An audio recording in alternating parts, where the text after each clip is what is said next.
எல்லாருக்கும் வணக்கங்க. Welcome to Lavanya great information channel friends. நீங்கள் வீடியோவை முதல் முறையாக பார்க்கறதா இருந்தால் கண்டிப்பாக சப்ஸ்கிரைப் பண்ணிக்கோங்க. பக்கத்தில் இருக்கிற பெல் ஐக்கானை கிளிக் பண்ணிக்கோங்க.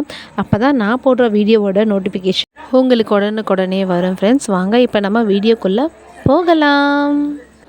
இன்றைக்கி நம்ம இந்த வீடியோவில் என்ன பார்க்க போகிறோம்னு பார்த்தீங்கன்னா, கலைஞர் மகளிர் உரிமை தொகை பற்றினா நம்ம பார்க்க போகிறோம். ஸோ கலைஞர் மகளிர் உரிமை தொகையில் என்ன நியூ அப்டேட்னு சொல்லிட்டு பார்த்தீங்கன்னா, அதாவது கலைஞர் மகளிர் உரிமை தொகையானது வந்து பார்த்திங்கன்னா ஒரு 2 வருஷமாக வந்து நம்மளுக்கு வந்து 1000 ரூபாய் வந்து கொடுத்துட்டு வராங்க. இது வந்து உதவித்தொகையாக இல்லாமல் உரிமை தொகையாக வந்து பெற்றுக்கணும் அப்படின்னு சொல்லிட்டு நம்ம தமிழ்நாடு அரசு வந்து வழங்கிட்டு வராங்க. இப்போ வந்து பார்த்திங்கன்னா சில தளர்வுகளோட ஜூலை 15ஆம் தேதி மறுபடியும் மீண்டும் வந்து பார்த்திங்கன்னா கலைஞர் மகளிர் உரிமை தொகை விண்ணப்பங்கள் வந்து தரப்போகிறாங்க. இதற்காக வந்து நிறைய பெண்கள் வந்து ரொம்பவே ஆவலோடு காத்துக்கிட்டு வராங்க. ஸோ அப்படி ஆவலோடு பார்த்துக்கிட்டு இருக்கிற நேரத்தில் ஒரு சிக்கலும் வந்து வந்திருக்கு.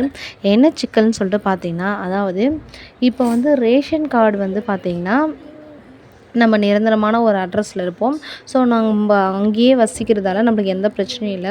இப்போ வந்து பார்த்திங்கன்னா வாடகை வீட்டில் இருக்கிறவங்க வந்து பார்த்திங்கன்னா ஒரு இடத்துல வந்து அட்ரஸ் இருக்கும். அவங்க ஒரு ஷிஃப்ட் ஆகிருப்பாங்க இல்லையா?